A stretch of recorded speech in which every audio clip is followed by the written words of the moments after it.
Hello everyone and welcome to my channel Y&R Trends. Genoa City awakens to a suffocating silence as the news detonates across every penthouse, coffeehouse and corporate corridor. Nick Newman is dead. And from January 5th to January 9th the town does not merely mourn, it convulses, because the man who once carried the moral spine of the Newman dynasty has vanished in a moment that reeks of unfinished business, shattered loyalties, and a truth so volatile it threatens to burn the city to ash. Beginning with Victor Newman standing rigid in his study as the words repeat in his head like a gunshot echo, "My son is gone." His rage colliding with grief as he vows to tear apart anyone who dares hide behind a lie. While Nikki's hands tremble around a crystal glass she cannot bring herself to drink from because every sip tastes like guilt, like memories of warnings unheeded and arguments left unresolved. And across town Sharon collapses onto the edge of her bed, the weight of years crashing down as she replays the last look Nick gave her, the unspoken promise that now becomes a cruel taunt. While Faith senses something irreversibly broken and demands answers no one is ready to give, the official story spills out in fragments: a car wreck, a shadowed road, a crash that shouldn't have been fatal. But from the moment the sirens fade, whispers bloom that this was no accident, because Nick had been digging, asking the wrong questions, stepping on the wrong toes. And as Chance Chancellor begins to peel back the timeline, every second reveals a new crack: a witness who hesitates too long, a traffic camera that mysteriously glitches, a phone call Nick placed minutes before impact that never connected yet leaves a digital bruise on the night. Phyllis Summers refuses to cry quietly, her grief sharp and ferocious as she demands justice with a voice that dares anyone to challenge her, convinced that Nick was silenced because he had finally uncovered a betrayal buried deep within the elite. And when she embraces an unlikely ally in the aftermath, tongues wag and suspicions sharpen, because Phyllis never moves without purpose, and somewhere Lily Winters feels a chill crawl up her spine, realizing that the pieces Nick collected might point directly at her company, her family, or a secret she has spent years locking away, while Jack Abbott is torn between protecting his own and honoring the man he once called brother, knowing that Victor's eyes will soon swing toward Jabot with predatory focus. Meanwhile Adam Newman spirals between devastation and defiance, haunted by the familiar ache of being the son left behind, promising himself that Nick's death will not become another chapter where the truth is buried beneath power and money, even as Chelsea watches him unravel, fearing that vengeance will swallow him whole. At Society, hushed conversations fracture friendships as Mariah clutches Tessa's hand and whispers that nothing feels safe anymore, while Daniel scans faces for tells, remembering a recent argument with Nick that now plays like a curse, and Lucy senses the adults are lying again, that the world of grown-ups is built on half-truths that cost lives. As the week deepens, Victor unleashes Newman's security with ruthless precision, demanding every scrap of footage, every phone record, every whispered rumor. And when a technician hesitates before handing over a file, Victor's fury ignites, because hesitation is the language of guilt, and somewhere a panicked accomplice realizes the walls are closing. Chance's investigation turns personal when a forensic anomaly suggests Nick may have survived the initial impact, that time passed between crash and death, raising the unbearable possibility that someone arrived at the scene first and chose not to help, a revelation that sends shockwaves through Sharon and Faith, who cling to each other as the city's cruelty becomes undeniable. By midweek, a secret meeting at the athletic club draws dangerous lines as Lily confronts Billy over missing documents Nick had requested, documents that could expose a corporate crime with blood on its hands, while Devon senses the tremor beneath Lily's composed exterior and wonders if loyalty has finally met its breaking point.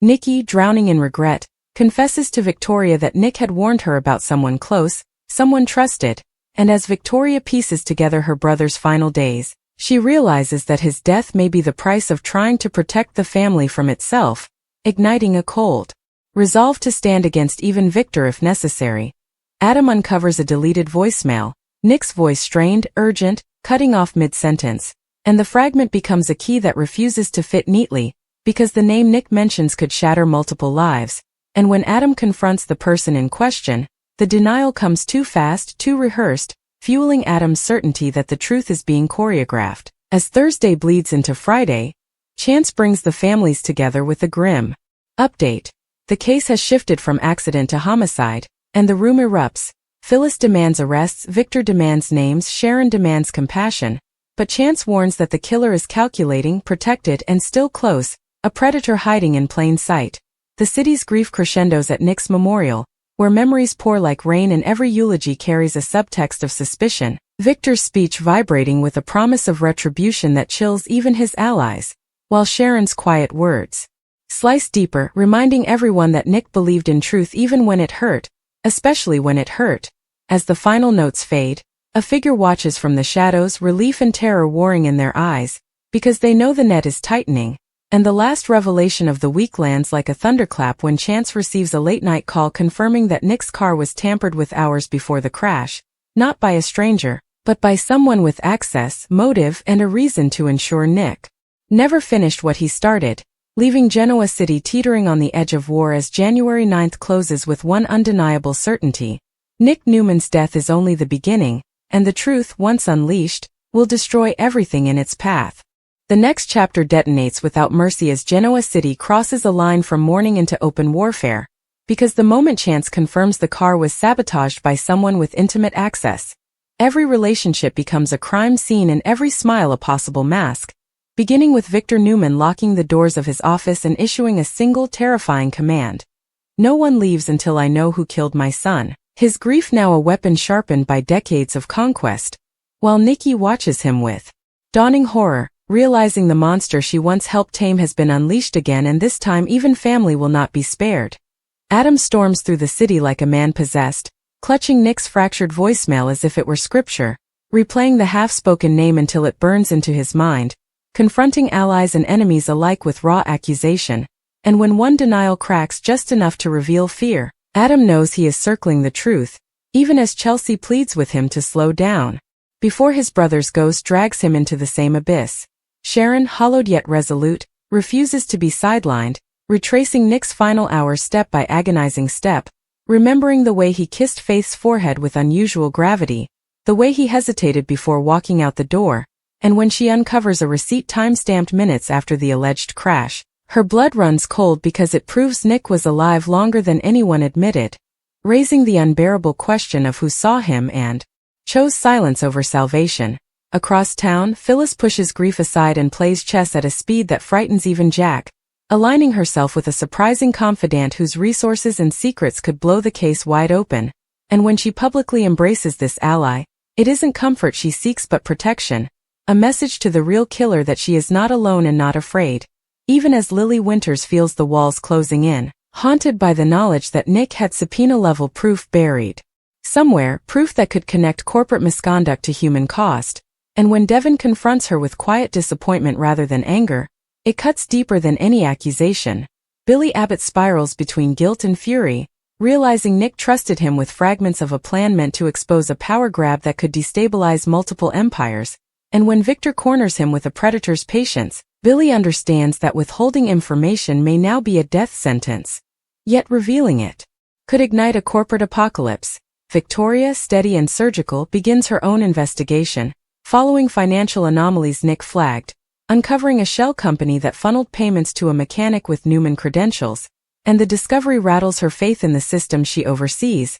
forcing her to choose between loyalty to the brand and loyalty to her brother's memory. As the city buzzes with rumor, Mariah overhears a whispered confession at society. Nothing explicit, just enough to suggest someone panicked the night Nick died, and the fragment gnaws at her until she shares it with Chance, who adds it to a growing mosaic of circumstantial dread. While Tessa worries that telling the truth will put a target on Mariah's back in a town where truth has already claimed one life, Faith, refusing to be treated like a child, hacks into a cloud account Nick once mentioned, uncovering encrypted notes that read like a roadmap to betrayal, and when she hands them to Sharon with trembling hands, mother and daughter lock eyes, united by grief and purpose, knowing that Nick's legacy now lives in their courage. Midweek erupts when Chance executes a quiet search warrant that turns anything but quiet after a hidden compartment is discovered containing tools matching the sabotage, sending shockwaves through the community as the suspect protests innocence too loudly, too desperately, and Victor's silence becomes more frightening than any outburst,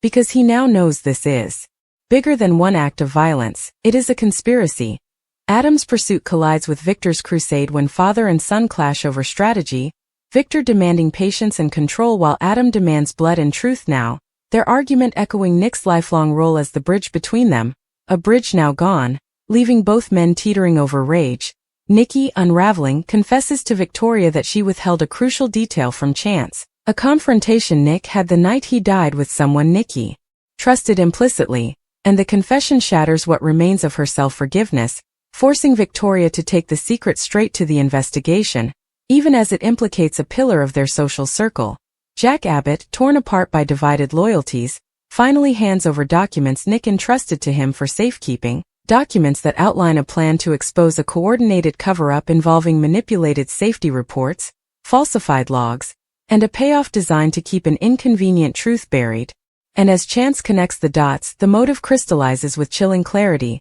Nick was killed not in passion but in prevention. The city reels when the prime suspect is publicly named, protests erupt, alliances fracture, and the accused swears they were framed, pointing to someone even closer to Nick, detonating a second wave of suspicion that leaves no family untouched. At Nick's graveside, Sharon speaks to him softly, promising that the truth will surface no matter how many lies stand in the way, unaware she is being watched. The observer's face etched with remorse so deep it threatens to expose them, because they know their silence sealed Nick's fate even if their hands did not. As Friday night closes, Chance receives the final piece. A security badge scan placing a trusted insider at the scene during the critical window, and the revelation hits like a lightning strike, because it confirms the unthinkable. Nick Newman was betrayed by someone he believed would never hurt him. And, as Genoa City braces for arrests, revenge, and revelations that will shatter its most powerful families, one truth roars above the rest. This next chapter will not end with justice alone, but with consequences that will redefine love, loyalty, and power forever.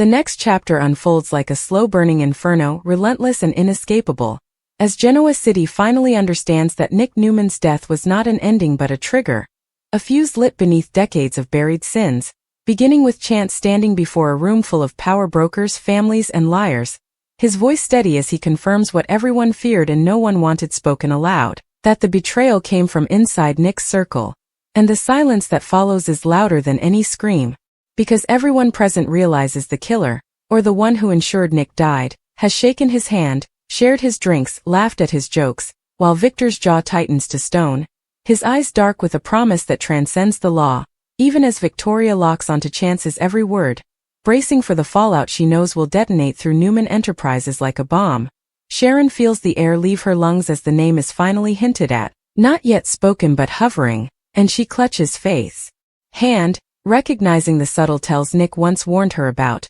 the small inconsistencies that now bloom into a horrifying pattern, while Faith's youthful grief hardens into something sharper, a resolve to finish what her father started no matter the cost. Adam, pacing like a caged animal, finally snaps when Chance reveals that the security badge placing the insider at the scene belonged to someone with access not just to Nick's car, but to his trust, and Adam's mind races back through memories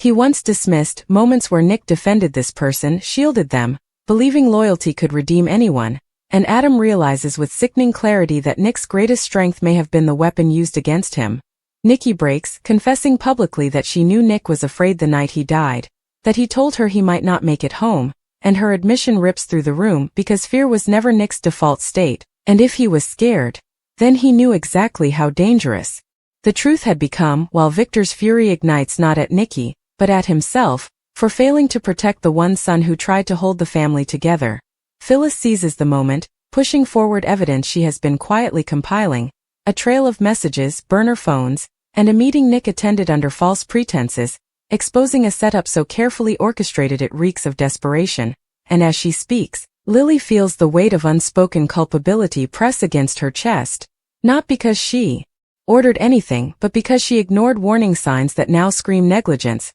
forcing her to confront the reality that silence can kill as effectively as action. Jack Abbott steps into the storm, finally choosing truth over neutrality, revealing that Nick suspected a coordinated effort to frame an accident narrative before his death, and that he believed the mastermind was manipulating multiple people, turning them into unwitting accomplices, a revelation that shifts suspicion yet again, and sends panic rippling through the crowd, because it means more than one person helped Nick die even if only one pulled the final lever. As the investigation widens, Chance authorizes arrests that shake Genoa City to its core, and the first suspect is led away protesting innocence, eyes darting toward someone still standing free, someone whose calm feels unnatural, whose composure now looks rehearsed, and Sharon watches that person with dawning horror as memory after memory clicks into place. The unexplained delay, the phone that went unanswered, the excuse that never quite made sense, realizing that Nick did not die alone on that road. He died waiting for help that never came.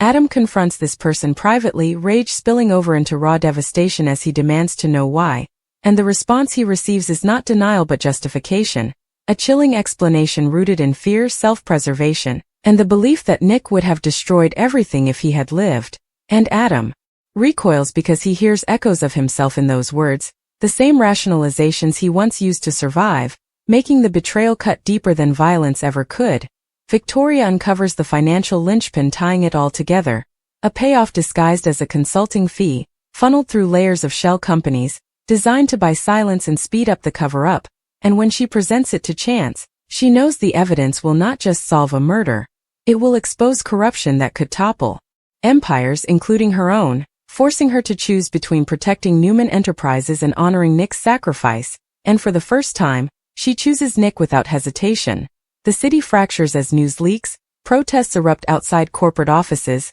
and social media explodes with speculation and outrage, while Mariah and Tessa retreat inward, frightened by how quickly public opinion turns into a weapon, and Daniel struggles to explain to Lucy why good people sometimes do terrible things. When they're afraid, an explanation that feels hollow even as he speaks it. The emotional center of the storm lands at Nick's graveside, where Sharon, Faith, and Christian stand together as the truth finally becomes unavoidable, and Sharon speaks not in anger but in devastating clarity, acknowledging that Nick believed in redemption, that he trusted too deeply, and that his death will mean nothing if the living do not choose courage over comfort. Her words drifting through the cemetery like a vow. As Friday night closes, Chance prepares to name the true architect behind the betrayal, the one who set events in motion knowing Nick would never walk away. And the camera lingers on a single face, eyes wet with regret and terror, because they understand the reckoning is coming and no amount of power, money, or love will stop it now. And Genoa City braces itself for the final truth of Nick Newman's death, a truth that will not only demand justice, but will forever change how every soul left behind defines loyalty, family, and the cost of keeping secrets.